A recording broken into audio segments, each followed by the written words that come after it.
Ningependa niongee na wewe mwana wa Streams of Living Water wherever you are, kana kwamba pale msalabani, kwa msalaba, oh haleluya, kwa msalaba, nasema kwa msalaba, Yesu alifungwa na wanaume wawili ambao walikuwa ni wezi. Mmoja alikuwa anamshutumu Yesu, mwingine baadaye ilifikia wakati akaanza kuongea mema kwa ajili ya ukombozi wa Yesu Kristo. Je, wewe uko katika njia gani? Uko katika hali gani? Njoo kwa Yesu, anakupenda. Njoo kwa Yesu, anakuhitaji. Njoo kwa Yesu, ako na nafasi yako. Haleluya. Nafasi yako ipo kwa Yesu Kristo.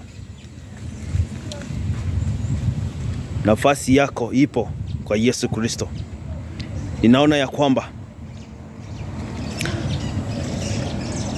huyu jamaa ambaye alikuwa mwizi aliingiwa na Roho Mtakatifu ndani yake na akakubali kuokoka mara ya mwisho. The last hour akaokoka. The last minute akaokoka. Bwana Yesu apewe sifa. Because he saw that Jesus was the real son of God.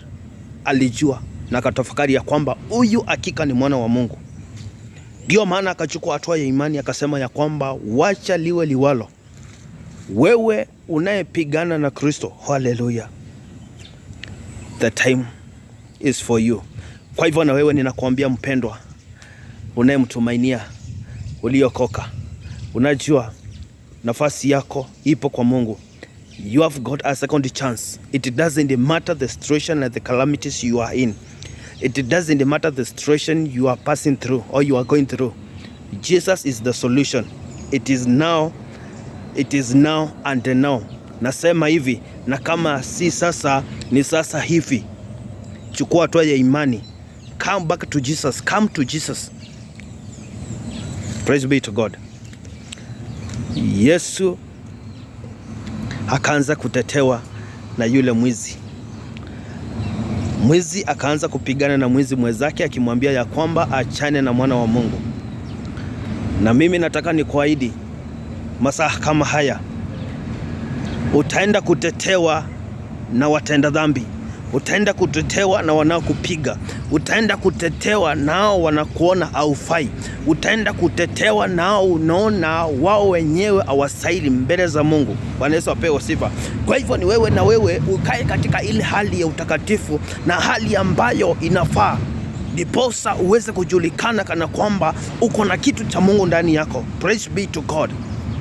Hallelujah. Masaa haya nataka nikuache na hili.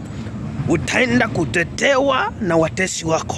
Utaenda kutetewa na wanaokupiga. Utaenda kutetewa na wanaokusaliti. Utaenda kutetewa, utapiganiwa na hao ambao hawastahili. Bwana Yesu apewe sifa. Wanaokaa kikao kwa ajili yako wataenda kukutetea. Kikao haitakuwa kikao ya kukupiga tena, bali itabadilishwa, itakuwa ni kikao cha kukusifu. Because you are a son and a daughter of the Most High God. Hallelujah. Praise be to God. Umemwagiliwa mafuta ya utakatifu. Zuilia wokovu wako, zuilia utakatifu wako. May God bless you. Shalom, shalom. I'm Pastor Alphonse, the founder of Streams of Living Water. May God bless you. May God be with you. In Jesus' mighty name. In Jesus' mighty name.